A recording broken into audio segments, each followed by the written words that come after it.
Bonjour et bienvenue sur Technapal à TK Papa. Alors j'étais très frustré de ne pas pouvoir tester la Anycubic M7 Pro parce que j'ai vu pas mal de tests de mes confrères qui la glorifient.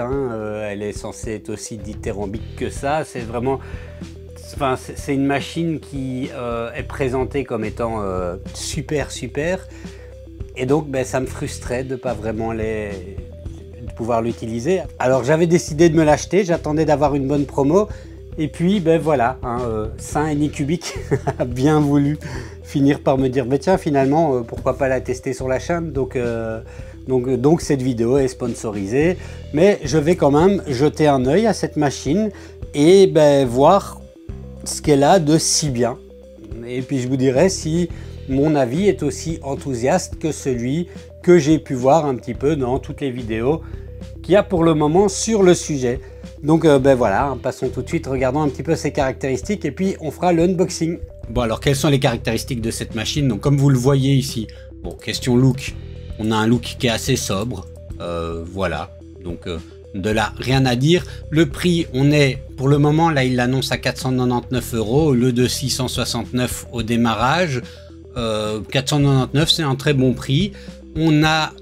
Ils annoncent 130 mm par heure avec de la résine standard jusqu'à 170 avec de la résine haute vitesse mais avec une hauteur de couche de 0,1. Un écran 10 pouces en 14K.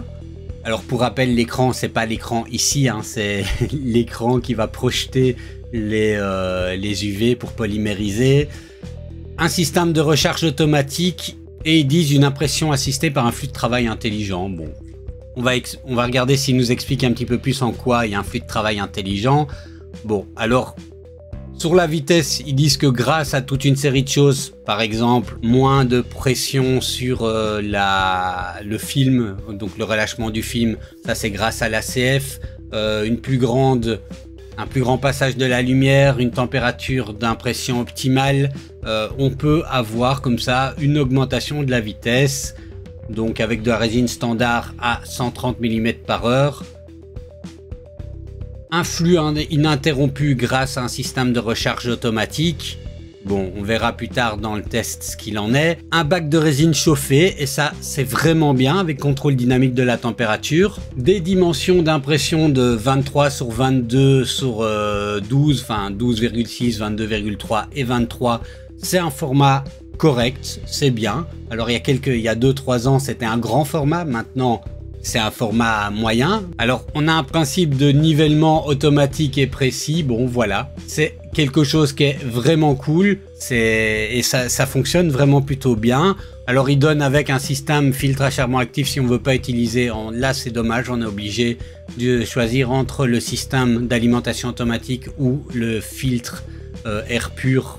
Voilà, donc c'est dommage. Il y a un système de détection du niveau de la résine. Et ça, c'est pas mal. Si ça va se mettre en pause si jamais il n'y a plus assez de résine dans le bac. Et enfin, alors là, le côté un peu intelligent, c'est qu'il peut détecter, il y a ceci, il peut détecter s'il y a des résidus de résine dans la cuve à résine. Il peut également détecter s'il y a des erreurs d'impression, comme des fractures de couche, un détachement de fond. Bon, ça, je vous dis tout de suite dans la vidéo, j'ai pas pu le tester parce que je me suis pas retrouvé confronté à ces problèmes-là. Et petit truc pour le moment, j'ai vu ça, je trouve ça rigolo, mais pour le moment, ils offrent un petit haut-parleur en cadeau. C'est un kit maker online, alors je sais plus où elle est, j'avais vu une image. Voilà, pour le moment, ils offrent un petit kit comme ça, donc à voir. Allez, passons à l'unboxing. Bon, alors, la machine en elle-même, le paquet fait à peu près 16 kg. Et à l'intérieur, hop, comme vous pouvez le voir, la machine est bien emballée. Et petit détail, voilà, il s'amuse avec un petit smiley sur la boîte. C'est plutôt marrant. On a un couvercle, il n'a pas l'air d'être basculant. Alors ça, c'est peut-être le côté dommage, puisque moi j'ai pris l'habitude et j'aime bien les couvercles basculants. On a un plateau d'une certaine taille, alors avec un film de protection, ne pas oublier de l'enlever le moment venu. Une petite boîte, on verra après ce qu'il y a dedans. La pompe pour le système, donc on vient fixer à l'intérieur, je vous montrerai après. Bah, c'est la pompe hein, pour le système de vidage automatique de la résine et de remplissage. Bon, voilà. Sur la M3 Max, hein, je me trompe pas, voilà, sur la M3 Max, j'avais pas été bluffé par le système de remplissage. Alors, ben, on va voir maintenant si ça fonctionne mieux et ben, voilà, hein, si ça fonctionne bien, tout simplement. Alors, c'est la première fois que je vois ça. C'est super lourd, mais il y a le contrôle de la température qui est directement attaché sur le bac, donc ça rend le truc très lourd et à mon avis un peu moins pratique pour pouvoir le nettoyer facilement. Mais bon, hein, on verra à l'usage. Bon, j'ai fait un petit peu de place, voilà, parce qu'il reste la machine à proprement parler. Alors, au niveau de la machine, bah, pas grand chose à dire, hein, c'est une imprimante résine. Dans son format, elle a l'air en soi relativement classique. On a une grosse molette ici. Ici on a une zone de silicone, voilà, à voir à l'usage ce que ça permet. On a une grosse molette pour venir tenir le plateau, ce qui fait que détacher le plateau est assez facile. On peut voir ici qu'est-ce qu'on a. Donc on a l'écran, là pour le moment il y a un film de protection. On a ici l'emplacement pour le système d'évacuation de la résine, enfin de remplissage et d'évacuation automatique de la résine. Et ici le coin du plateau. Alors là du coup on ne pourra plus jamais se tromper de sens, c'est à peu près certain. Par contre ce qui est pratique, ce sont les petits renfoncements ici pour pouvoir tenir les doigts comme ça. Ça c'est quelque chose que je dois dire, je trouve relativement pratique. Alors ce qui est sympa aussi, c'est qu'ils ont prévu un petit ergot surélevé ici pour que quand on vient poser, on n'a pas le film FEP qui vient toucher directement ici la table.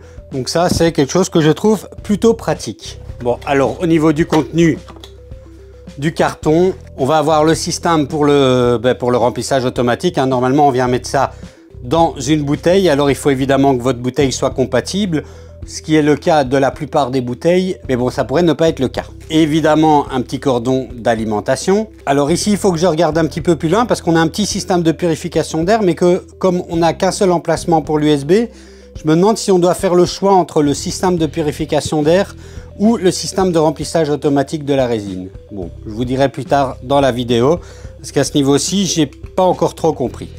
On a évidemment tout un sachet avec une série de choses utiles, petits accessoires pour l'écran, clé USB, etc. etc.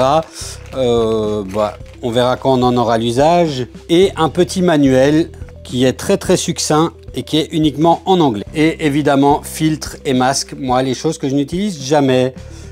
Donc voilà, au niveau de l'unboxing, hein, les imprimantes résine, il n'y a pas de démasse à unboxer. On va passer maintenant au montage. Alors au niveau du montage, premièrement, on va venir retirer le film plastique en dessous du plateau.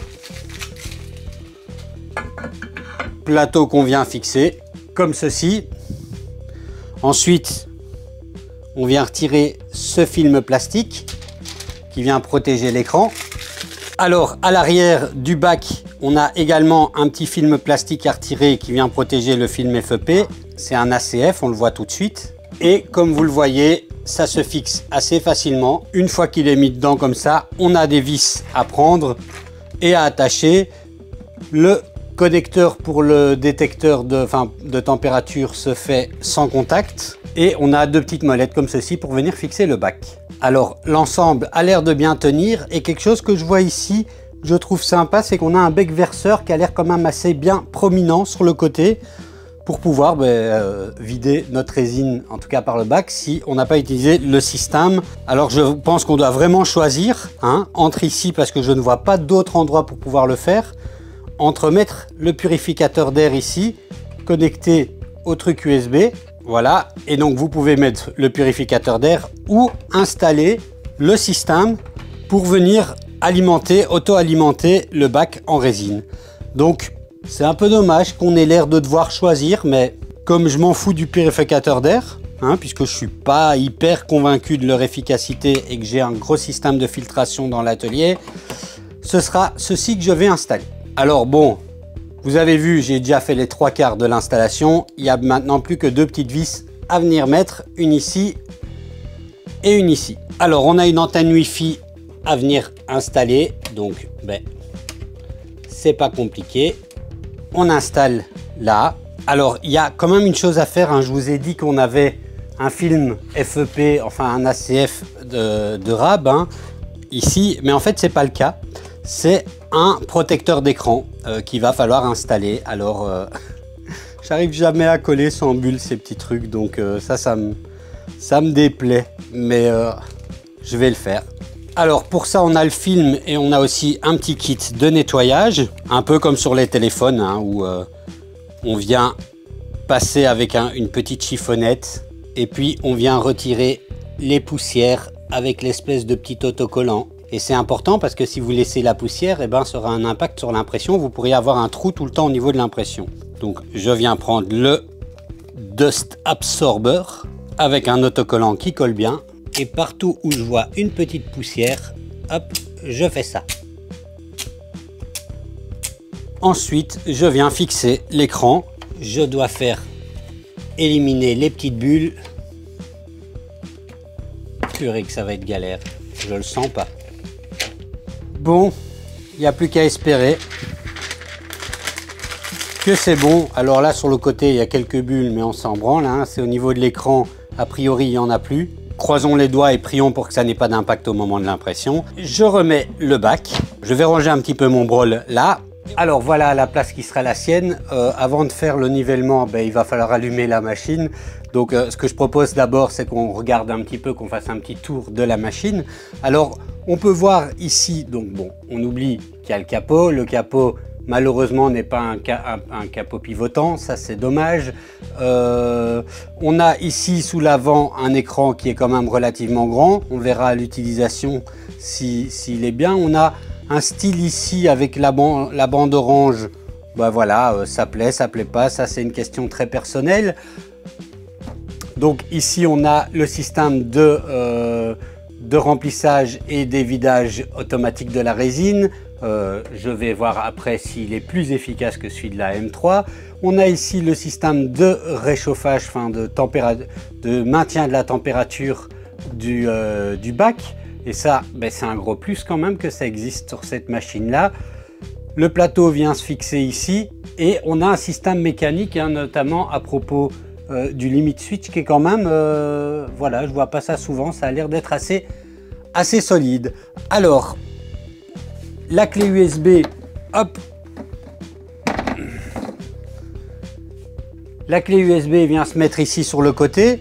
Elle est plutôt accessible, ça c'est bien. Par contre, ce que j'aime moins aussi, c'est le bouton on-off sur l'arrière. Moi, j'aime pas ça. J'imagine que c'est utile pour eux. Bon, ils font pas ça pour emmerder les gens, hein. C'est utile pour eux en termes de gestion de l'espace, d'économie des coûts, mais bon, hein, c'est toujours mieux quand c'est placé sur le côté ou en avant. Donc si vous écoutez ça, Anycubic, pensez-y s'il vous plaît. On a ici un petit câble RJ11, ben, c'est le système d'alimentation pour le... comment on appelle ça? Le truc qu'on va mettre dans la bouteille pour justement vider la résine et l'utiliser. Et de l'autre côté, je pense que c'est tout. On a ici une trappe pour un petit système de purification d'air, je suppose, vu la taille et la... Enfin voilà, je sais en fait pas trop à quoi sert la trappe, je peux me renseigner, mais à ce niveau-ci, je sais pas. Et on a des pieds qui sont très solides. Bon, maintenant, je vais la brancher et on va regarder l'interface. Bon, au passage, vous voyez, là, c'est vide. Je vais devoir mettre mon wash and cure. Je commence à avoir un peu beaucoup de machines et je dois constamment réorganiser mon espace en fonction des machines qui arrivent. D'où la présence maintenant ici, plutôt qu'à mon ancien poste de résine. Alors voilà, au démarrage, petit point, petite anecdote, je l'avais branché, il y a un bouton et un interrupteur à l'arrière, je le démarrais, je voyais rien, je me dis il n'y a pas de jus, j'ai vérifié mes câbles, je l'ai même mis à une autre prise et en fait j'ai appuyé sur ce bouton mais ça ne faisait rien et en fait si, mais il faut rester appuyé assez longtemps quand même sur le bouton avant que ça boot, hein. C'est un petit bouton comme ça, mais il n'y a pas de lumière ou quoi qui s'allume tant qu'on n'est pas resté bien 10 secondes appuyé sur le bouton, alors j'étais resté 2-3 secondes et c'était pas suffisant. Donc ben voilà, hein, petite frayeur, mais au final, voilà, c'était pas un problème. Donc je viens, On va regarder, moi j'utilise habituellement en anglais l'interface, je la mettrai en anglais après ce test vidéo, mais je vais la mettre en français ici pour qu'on puisse juger de l'interface. Alors il dit première initialisation démarrage, ok, on va lui dire de le faire. Alors comme vous le voyez, tout est indiqué comme ceci sur l'écran, ce qu'on doit faire. Donc je viens faire suivant. Vous voyez, je dois appuyer quand même, ah ben si, il faut quand même installer la cuve. Bon, installons la cuve. Verser de la résine, ah ouais, vraiment, carrément, sans même aucun nivellement. Je sais pas, ça m'inquiète. Bon, puisqu'il le dit, ben, je vais le faire. Hein.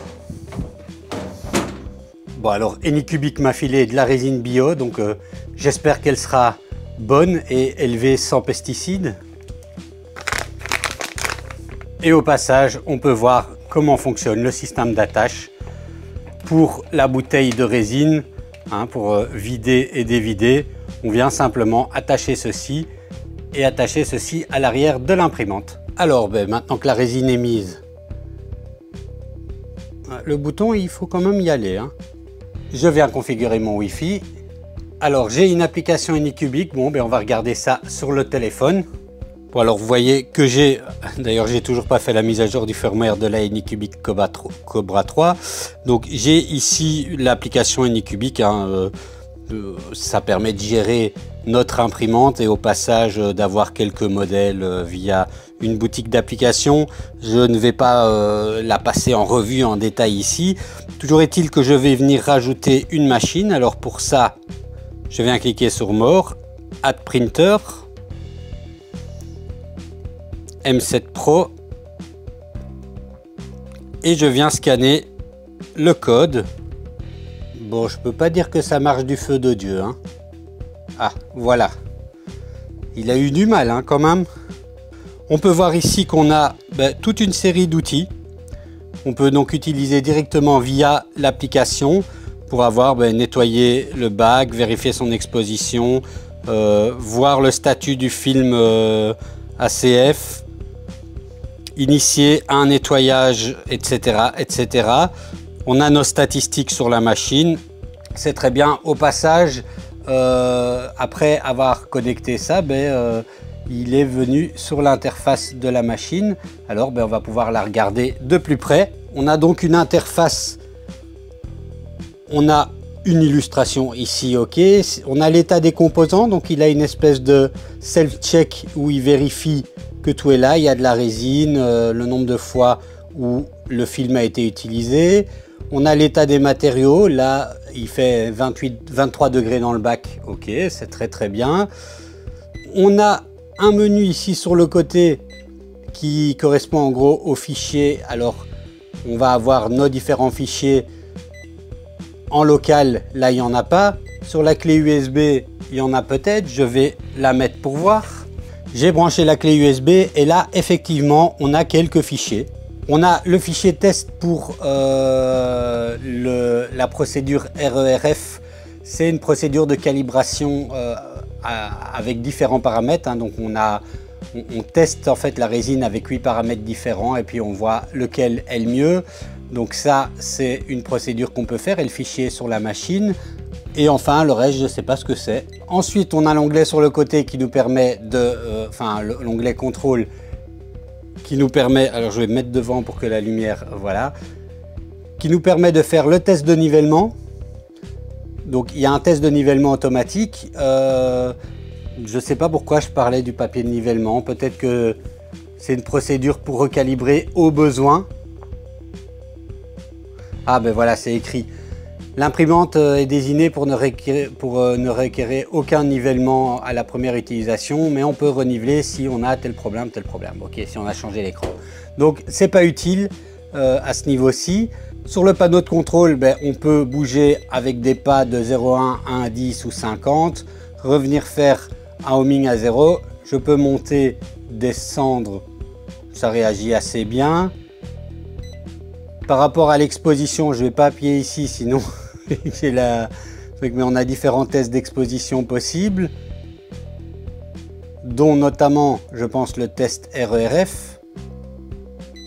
Nettoyage, c'est pour pouvoir polymériser ce qui resterait dans le fond du bac pour pouvoir nettoyer facilement ceci. Et dans Avancé, on va trouver les fonctions notamment de chauffage. Là, en le faisant, je lui ai demandé de réchauffer et j'entends l'appareil qui se met à bouger. Et donc il faut le faire voilà comme ceci et rester là-dessus. On dit la température qu'on vise pour le chauffage. Alimentation et retourner, ça c'est un problème de traduction, c'est le système d'alimentation automatique. Je vous montrerai ça un autre moment. Retourner, c'est pour vider. Purificateur, ça c'est si on a installé le truc de purificateur. Et inspection, c'est pour qu'il puisse faire quelques checks. Le log nous permet de vérifier différentes choses, notamment le nom de l'appareil, etc. et la version. Alors, est-ce qu'il y a des mises à jour? Voilà, il est écrit mise à niveau OTA. Il est occupé de télécharger une mise à jour. Donc c'est bien, il y a une mise à jour OTA et ça c'est vraiment très bien. Il redémarre après sa mise à jour. Comme ça vous voyez le temps de démarrage au passage. Je ne vais pas accélérer. Voilà, ça fait allez, une petite vingtaine de secondes. Si je viens revoir ici au niveau... j'ai un onglet en plus qui s'appelle guide. Donc on voit ici qu'on a un guide d'installation qui a été rajouté. Et mise à jour OTA, j'ai la dernière version. Donc il ne me propose pas d'autres mises à jour. J'ai le cloud qui est connecté. J'ai mes paramètres réseau ici, la langue et au niveau du système, on peut activer ou désactiver le son. Réparation du stockage, je ne sais pas ce que ça fait. Bon, il effectuera une réparation du stockage, d'accord. On peut aussi faire un formatage de la clé USB ou du stockage local. Et si je fais à propos du système, j'ai les informations sur la version et le modèle. Je ne pense pas qu'au niveau des contrôles, j'ai quelque chose de... Non, j'ai toujours la même chose à ce niveau-là. Donc voilà, pour la mise à jour, voilà pour l'interface. Je vais commencer par faire un test d'exposition, leur fameux RERF, avec le système qui est prévu dedans. Et puis après, j'imprimerai des modèles. On regardera un petit peu comment est-ce qu'elle fonctionne. Bon, alors je vais faire donc le premier test avec le truc RERF qu'il y a sur la clé USB. Pour vous montrer comment ça fonctionne, la résine que j'ai dedans, c'est de la résine Anycubic, donc les paramètres d'exposition sont plutôt connus, mais voilà. Donc l'idée, c'est soit vous venez, vous importez ce fichier et dans le slicer et vous venez y ajouter les paramètres d'exposition normales. Donc si c'est par exemple 1,5 pour le premier, il va adapter automatiquement de 0,25 secondes en plus pour les 7 autres. Comme ça, vous savez regarder le modèle et en fonction, alors il faut regarder le manuel, il y a quelques points de comparaison auxquels il faut faire attention et en fonction de la lecture qu'on fait, on peut se dire tiens, c'est avec telle exposition qu'on est, que c'est le mieux. Voilà, alors on met la durée d'exposition normale, pas la durée d'exposition de la première couche. Donc c'est pour ça qu'on a plutôt des valeurs de 1,5 seconde à 3 secondes là-dedans. Ici, le fichier qui est sur la clé USB, je ne vais pas le modifier. On va prendre avec les paramètres qu'ils ont prévus au moment du slice. Hop, si je clique dessus, je peux choisir des options. Détection des échecs, compensation, enfin voilà, différentes options. Alimentation automatique. Ça, c'est pour qu'ils viennent remplir de résine. Et libération intelligente, alors je ne sais pas pourquoi ils ne le mettent pas par défaut, mais c'est censé optimiser l'algorithme pour augmenter les chances de réussite de l'impression. Bon. Alors vous voyez, au passage, ça nous permet de voir l'interface au moment de l'impression. On a ici une vue des fichiers, une vue 2D, une vue 3D. Si je clique là, on a la vue 2D. Si je clique là, on a une vue 3D. La surveillance et puis quelques détails. Allez, je vous retrouve après une fois qu'il a fait ceci. Bon, alors voilà, ça c'est imprimé. Donc, comme je disais ici, on doit bouger le capot. C'est plus emmerdant qu'un capot qui coulisse. Je vais... Bon, au moins directement, le leveling n'a pas eu l'air d'être un problème puisque tout s'est bien mis dessus. Je vais le nettoyer et puis on va regarder ça plus près pour voir un petit peu quelle est la lecture à faire de ce test RERF. Bon, alors je voulais essayer le système de remplissage automatique, hein, donc je vous montre, hein, ici, vous voyez, on vient sur alimentation, retourner en français parce que c'est un problème de traduction. Il descend, il plonge et puis il va commencer à aspirer. Alors, j'ai un peu testé, on l'entend un peu pomper, mais c'est super pas rapide. Ça, c'est un point, pour moi, c'est trop lent. Ça va me casser les pieds. Il y a la contrainte de s'assurer déjà que toutes nos bouteilles soient correctes, que ce soit bien hermétique. Ils disent qu'on peut venir aider à améliorer parce que si la viscosité de la résine est un peu trop épaisse, ça peut aussi avoir des difficultés. Venir un petit peu comme ça aider, ça c'est écrit là-dessus sur l'écran, avec un grattoir en plastique. Bon, hein, ça peut aider, mais voilà, moi je trouve ça quand même beaucoup trop lent pour moi. C'est pas une fonction que j'utiliserai, je pense. Alors c'est quand même utile dans le cas inverse, dans le cas où on pense qu'on n'a pas assez de résine dans le bac et qu'on veut venir mettre une bouteille remplie ou remplie à moitié pour pouvoir rajouter de la résine en cours d'impression au cas où on venait à manquer. Sachez toutefois que faire ça, ça va augmenter le temps d'impression. Bon, alors entre temps, je vais regarder la lecture, je vais faire avec vous la lecture du test RERF et puis j'irai à l'ordinateur pour lancer un print. Comme ça, on voit un petit peu le fonctionnement du logiciel qu'ils fournissent avec et on voit comment est-ce qu'elle se comporte, notamment avec la connectivité réseau. Donc, à tout de suite. Bon, alors voilà en gros ce que donne le test. Alors c'est super, moi je trouve ça super dur en fait à faire là. Il faut bien regarder, il y a plein de petits paramètres différents. Alors c'est écrit dans le manuel, hein, pas le manuel que vous avez en papier dans la boîte, mais que vous avez en PDF. Il faut regarder les petites tiges ici, il faut regarder les trous, il faut regarder les lignes, il faut regarder un petit peu tout ça et se dire tiens, quel est celui qui nous donne le meilleur résultat, hein, le meilleur compromis sur les différents domaines, avec une grille de lecture qui dit tiens, si c'est trop arrondi ici, ça veut dire que c'est surexposé, s'il n'y a pas assez, ça veut dire que c'est sous-exposé. Enfin voilà, donc il faut un petit peu regarder ceci dans le manuel et puis faire une lecture, hein, s'imaginer notre plateau et se dire là on a le premier, là on a le dernier. Et donc voilà, le premier c'est celui-ci, on va être à 1,5 seconde d'exposition et après, avec les paramètres qui sont dans le mien, à 1,5 seconde d'exposition et après on rajoute chaque fois 0,25. Donc si on se disait que c'était celui-là le mieux, on dirait ok, le temps d'exposition c'est 1,75. Bon, moi dans mon cas, j'ai un petit peu du mal à dire, mais j'ai l'impression que ceci est la meilleure. Et donc pour moi ce serait 1,5, 1,75, 2, 2,5, 2,75, ce qui paraît quand même assez grand comme temps d'exposition, mais bon, voilà, hein, on va dire que c'est celui-là. Après, entre celui-là et celui-là, voire même celui-là, je vois vraiment difficilement des différences. Donc, mais c'est un petit peu comme ça que se fait la lecture de ces tests RERF. Donc, je vais régler avec ceci, hein, et puis on verra bien ce que ça donne une fois imprimé. Hein. Il n'y a qu'en testant qu'on sait si on a fait des bêtises.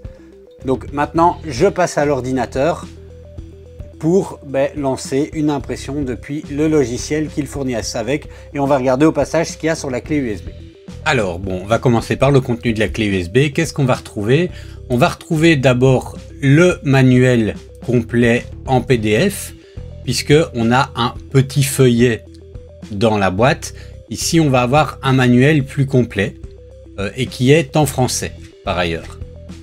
Donc, vous voyez, on a ici beaucoup plus d'informations et tout est en français avec des paramètres recommandés dedans. Évidemment, il s'agit des paramètres sur base des résines de Anycubic. Ça, il va falloir adapter ça, éventuellement faire des tests de paramètres en fonction de la résine que vous utilisez. Alors ils expliquent comment comment l'utiliser.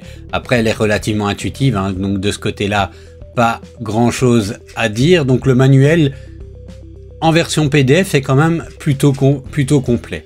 On va trouver le slicer. Alors je vois pas la différence ici, c'est écrit slicer global et là slicer Ça se trouve c'est un en anglais et un en chinois. Donc on va plutôt aller sur le slicer global et je vais installer donc le Anycubic Photon Workshop. Alors ça c'est celui qu'il propose avec l'imprimante. On va regarder après si l'imprimante peut être installée également dans Litchi Slicer ou dans Shi2Box sans difficulté. Et pour le reste, on a des fichiers. Alors c'est l'équivalent de J-Code mais dans le format lisible par la machine.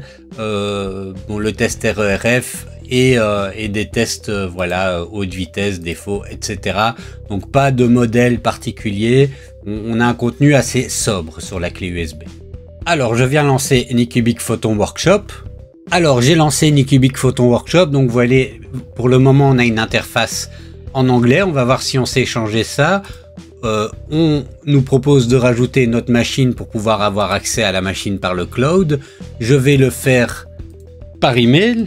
Alors voilà, après m'être connecté, il a détecté que j'avais mon imprimante. Bon, ici, il m'explique un petit peu comment utiliser. On a un menu sur le côté avec quelques options. Un menu au-dessus avec des fonctionnalités possibles d'édition. Le placement des supports automatiques. Bref, merci pour ceci. Alors il y a une mise à jour, donc je vais tout de suite faire la mise à jour, ce sera mieux. Et voilà, j'ai fait la mise à jour. Alors ça change pas radicalement, hein. Si je viens cliquer ici, je vois ma machine avec les paramètres par défaut. La résine également, là je suis sur la résine normale, il va utiliser ces paramètres-ci. Alors voilà, mon imprimante est installée. Bon, alors je vais choisir un modèle. Et ce sera un buste du roi Lich, comme ceci. Je vais le laisser dans cette taille-là. On va voir les... Donc, je pourrais le couper si j'ai envie. Ou les vider. Et alors ici, on a un petit menu pour les vidages. Alors, je me trompe peut-être, mais selon moi, on est sur le moteur de Voxel Dance, hein, je pense. Dites-moi dans les commentaires si vous avez le même sentiment que moi. Mais enfin si vous connaissez Voxel Dance Tango, mais pour moi on est le Anycubic Photon Workshop se base sur Voxel Dance pour son moteur. Alors je vais lancer l'impression comme ceci. Est-ce que je les vide? Donc je pourrais les vider si j'ai envie. Au niveau des supports, je viens choisir le script de support. Alors Medium, Heavy ou Light. Je vais mettre Medium, je pense. On va regarder un peu la différence entre les deux et je vais laisser les supports automatiques. Je vais voir s'ils génèrent quelque chose qui me paraît assez propre. Alors ce que je vais faire aussi d'abord c'est de... je ne vais rien faire du tout parce que ça a planté. Donc je recommence. Je vais venir le faire pivoter de 45 degrés sur l'arrière. Allez, un petit peu moins histoire qu'il rentre. Voilà. Comme ceci. Et maintenant je vais mettre les supports automatiques. Il prend un petit peu de temps. Et voilà, il m'a mis des supports automatiques basés sur Voxel Dance Tango. Donc ça c'est super. Avec le plateau comme ça qui n'est pas rempli. Donc en général Voxel Dance est vraiment pas mal au niveau des supports. Donc allez, peut-être que j'utiliserai ce slicer là plutôt qu'un autre. Hein. Ça a l'air pour une fois un slicer qui est un fork refait par un constructeur, me déplaît pas fortement. Hein. Il me paraît même plutôt pas mal à voir si la machine, si c'est simple de l'utiliser. Je ne l'ai pas évidé. Je vais le slicer avec les paramètres par défaut, avec la résine qui était là. Le slice est plutôt rapide. Il me dit 400 ml, 3h35, ça me paraît rapide. Je viens cliquer sur Remote Print, ce qui me permet... Vous voyez, j'ai ici la M7 Pro qui est disponible, qui est liée à mon compte. Elle est libre. Hein, je peux cliquer sur Start Printing. Il sauvegarde et il envoie directement par le cloud. Je dois avouer que je suis assez surpris là de la facilité d'utilisation. Quand je me rappelle ce qu'était Photon Workshop il y a quelques années, quand j'avais eu d'autres logiciels, d'autres imprimantes 3D de Anycubic, et où Shi2 faisait largement beaucoup mieux. Ici, pour un usage simple et rapide comme ça m'a l'air d'être pas mal. à voir maintenant à l'impression ce que ça donne. Bon, alors il a fini de l'envoyer. L'envoi, ici c'était quand même un gros fichier, donc l'envoi vers le cloud était moyen. Alors évidemment, ça, j'aurais pu ne pas utiliser le cloud et sauver directement sur la clé USB. Hein, moi ici, ça me dérange pas d'envoyer via le cloud, mais je sais que c'est quelque chose qui peut être plutôt délicat pour certaines personnes. Et maintenant, si je viens sur l'onglet Workbench, eh ben, je vois les détails de mon impression. Alors on voit ici que le fichier est occupé de se transférer à l'imprimante, donc depuis le cloud à l'imprimante. Et si je clique là, je vais avoir plus de détails sur le travail en cours. Et je pense que je pourrais modifier à la volée les paramètres. Bon, moi je fais jamais ça une fois que c'est lancé, hein, l'impression, mais bon, voilà. On pourrait le faire manifestement. Je vais attendre de voir que ça démarre pour le confirmer ou non. Eh ben oui, vous voyez, je pourrais modifier les paramètres ici si je voulais. Bon, eh ben, pour moi dans 3h35, pour vous, à tout de suite pour voir le résultat. Bon, alors ça a l'air de s'être imprimé comme il faut. En tout cas, ça a l'air comme ça. Je retire le capot. Et alors si vous entendez des aboiements, hein, je viens d'avoir un petit chien, une petite chienne qui s'appelle Lilith, et elle n'accepte pas encore que je travaille dans l'atelier alors qu'elle est derrière à côté de la porte. Donc, donc je l'entends des fois un peu aboyer. Je ne sais pas si on l'entendra plus que la suppression du bruit dans mon logiciel de montage. Donc voilà, hein, vous savez tout. Donc, il me semble comme ça qu'il n'y a pas eu de problème d'impression. Je vais, alors je vous le montre, mais j'essaye de pas tout dégueulasser. Hop, voilà. Je vais le mettre à nettoyer et retirer les supports et on regardera ça de plus près.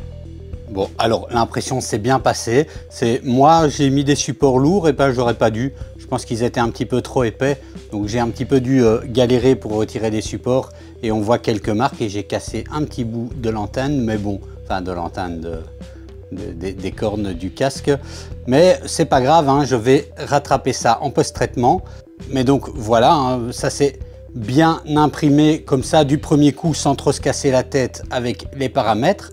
Je vais maintenant essayer avec Litchi Slicer pour voir si la machine est reconnue et si on peut sortir un print assez facilement.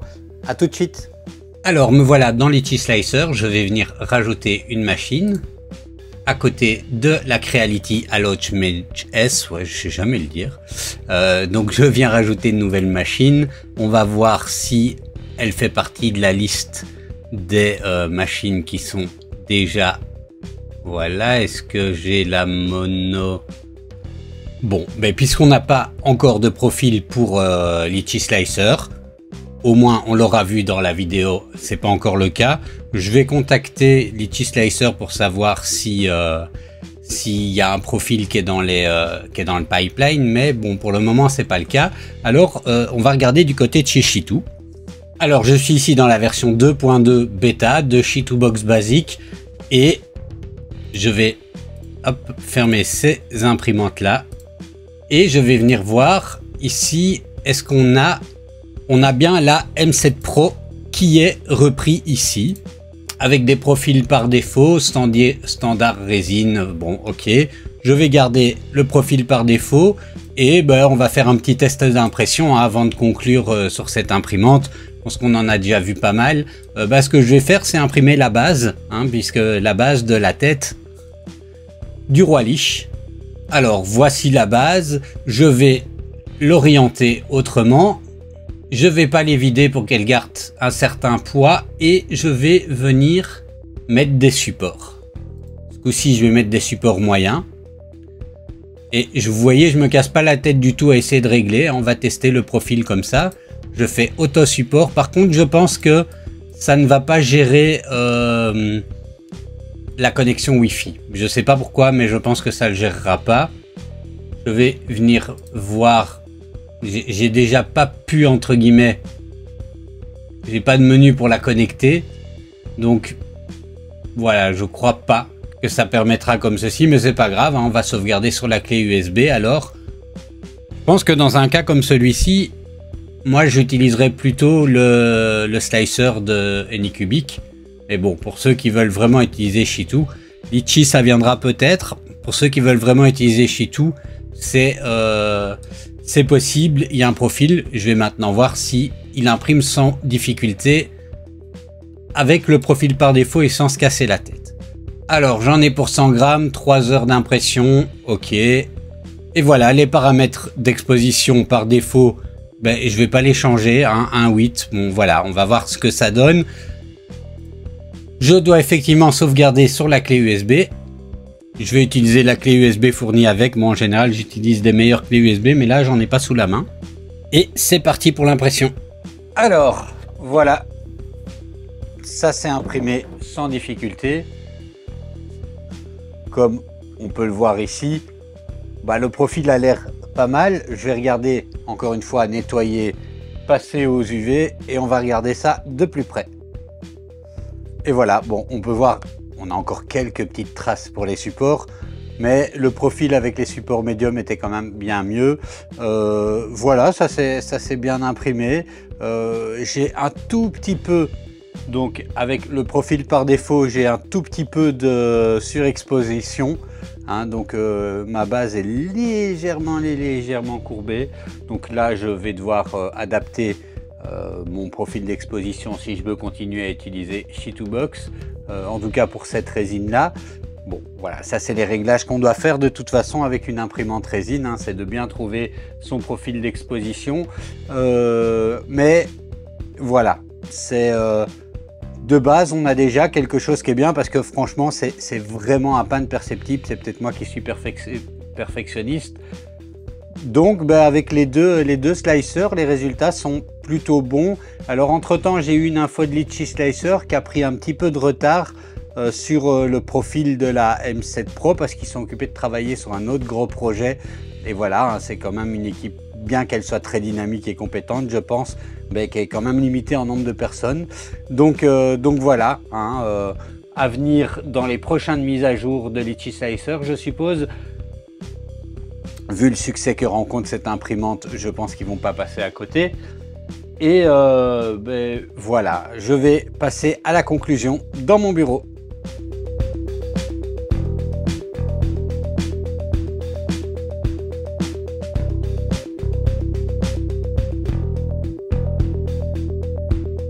Bon alors, quelle conclusion pour cette imprimante 3D? Est-ce que c'est vraiment cette fameuse imprimante waouh que tout le monde a l'air d'encenser pour le moment? Ben, je suis toujours un peu plus réservé, hein. Je ne suis pas du genre à m'exciter sur les waouh, voilà, pour ce genre de choses. C'est une très bonne imprimante, hein. J'ai pas grand chose à redire de ce côté-là.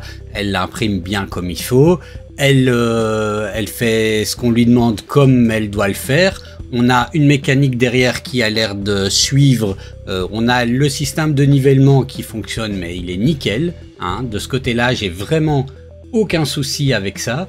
On a un logiciel, et ça, il faut bien l'avouer, en général, les logiciels comme ça, les slicers qui sont récupérés par les marques et on en fait un fork adapté, souvent c'est un peu dépassé sur des vieilles versions et ils sont un peu pourraves, et donc il vaut mieux passer sur les slicers plus grand public, enfin pas grand public mais plus utilisés.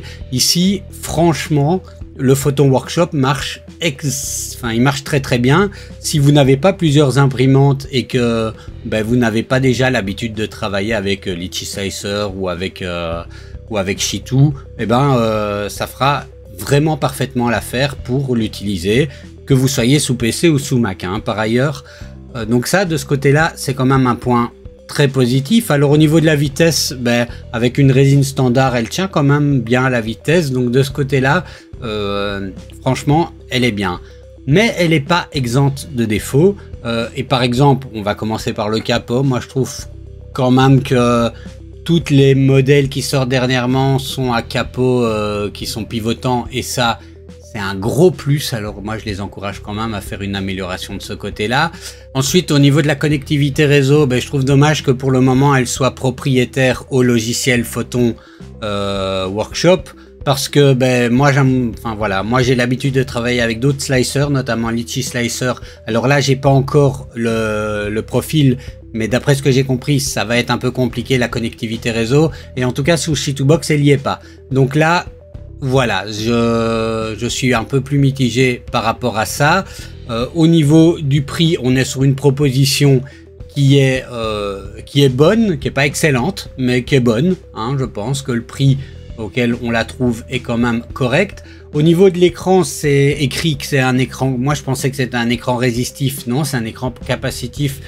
Mais pourtant, de temps en temps, j'ai dû y appuyer bien fort pour que ça réagisse. Donc là, je trouve qu'il y a un petit manque de, voilà, un petit manque de réaction par rapport à l'écran.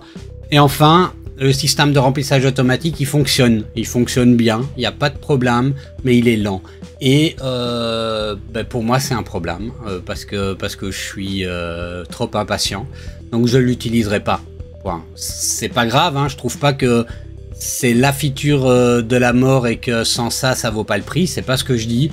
Je pense que sans ça, ça vaut déjà bien le prix. Mais moi, ça m'intéresse pas plus que ça parce qu'il est trop lent.